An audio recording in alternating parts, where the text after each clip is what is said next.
एक बार एक ट्रेन में इंजीनियर, एक डॉक्टर और एक वकील में चर्चा होने लगी कि सबसे ज़्यादा रईस कौन है। तीनों का ही अच्छा जवाब था, मैं हूँ, मैं हूँ, मैं हूँ। इतने में पास बैठे एक सज्जन ने कहा कि आप साबित करके बताइए कि आप में से सबसे ज़्यादा रईस कौन है।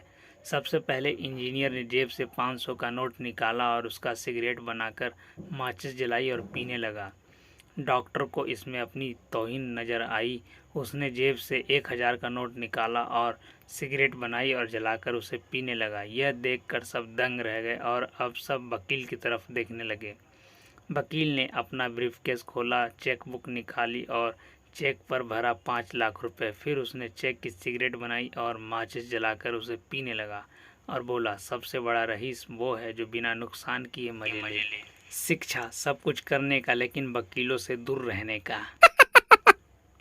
एक वकील को यह देखकर हैरत हुई कि अंदर के कमरे में बैल कोलू खींच रहा है और तेली बाहर बैठा चीलम पी रहा है। वकील ने तेली से कहा, अगर बैल रुक जाए तो तुम्हें पता ही नहीं चलेगा।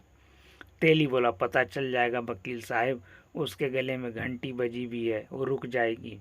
वकील ने 1 मिनट सोचा और फिर बोला, अगर यह जगह खड़ा होकर सिर हिलाता रहे तो घंटी बजती रहेगी और तुम समझो कि बैल चल रहा है।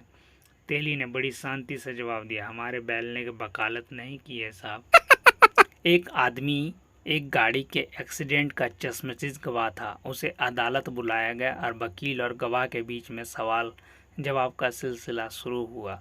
वकील बोला, क्या तुमने सच में एक्सीडेंट देखा है? गवाह बोला, जी हाँ। वकील बोले, जब एक्सीडेंट हुआ था तो तुम उस जगह से कितनी दूरी पे खड़े थे? गवाह बोला, 30 फुट और 6.25 इंच पे। वकील बोला, क्या तुम बता सकते हो कि तुम इतनी दूरी को इतनी प्रामाणिकता से कैसे कह सकते हो? गवाह बोला, क्योंकि जब एक्सीडेंट हुआ था तो मैंने उसी वक्त उस दूरी को इंची टेप से नाप लिया था।